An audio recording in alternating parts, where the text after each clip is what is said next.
আলাইকুম এভরিওয়ান, আমি আবারও একটা রেসিপি নিয়ে চলে এসেছি। এটা চিকেন কষা রেসিপি। আমি চিকেনটাকে ভালো করে ধুয়ে এখানে ম্যারিনেট করব, তাইতে আদা রসুন বাটা, এবার পেঁয়াজ কাঁচা লঙ্কাকে আমি বেটে ওটা দিয়ে দিলাম। এটা হচ্ছে টক দই, আর এটা চার মগজ আর কাজুকে বেটে আমি এটা দিয়ে দিয়েছি।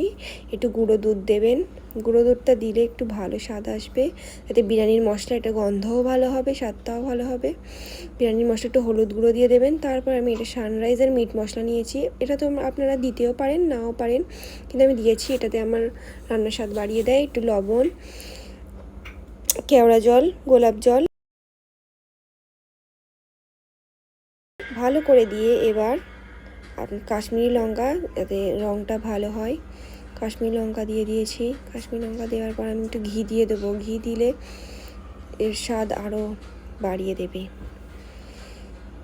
আর এটা সাদা তেল দিয়েছি, আপনারা সাদা তেল দিয়ে এবার ভালো করে এটা মাখিয়ে নেবেন। আমার আরও রেসিপি দেখার জন্য আমার চ্যানেলটিকে ভালো করে সাবস্ক্রাইব করে দেবেন। এবার এটাকে মাখিয়ে নিয়ে এবার ওটা আমি রাত্রিরে মাখিয়ে নিয়েছিলাম, ম্যারিনেট করে রেখে দিয়েছিলাম সারা রাত। এবার আমি এটাকে ভাজবো, ভেজে নেব।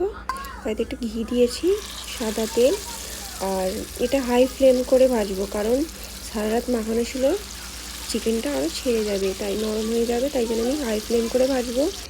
হাই ফ্লেম করে ভেজে নিয়ে এটাকে আবার তুলে নেব।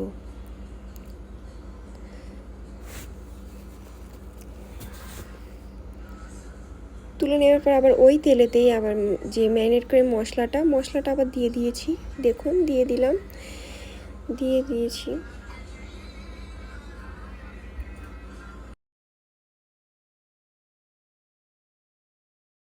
ভালো করে কষিয়ে নেব। এতে যে মশলা আছে সেটার গন্ধটা যাতে ভালোভাবে কষে নিয়ে গন্ধটা আরও ভালোভাবে হয়ে যায়। কষতে দেখুন তেলটা ছেড়ে দিয়েছে। এবার এটা আমি ওটা গুঁড়ো লঙ্কা দিতে সেদিনকে ঝালটা ভুলে গিয়েছিলাম, অল্প দিয়ে দিয়েছি, আপনারা আপনাদের স্বাদের মতো দিতে পারেন। দিয়ে দিয়েছি, আবার কষে নিয়েছি ভালো করে।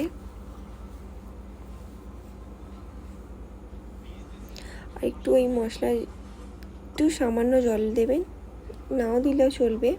আমি দিয়েছি সামান্য, অল্প পরিমাণ, বেশি দেবেন না। আর ওই যে ভেজে রাখা চিকেনটা আবার দিয়ে দিয়েছি। দিয়ে এটা বেশি নাড়াচাড়া করবো না, কারণ এটা 90% কুক হয়ে গেছে। হালকা নাড়াচাড়া করে জন্য চাপা দিয়ে দেবেন। তারপরে রেডি আমাদের চিকেন চাপ রেসিপি।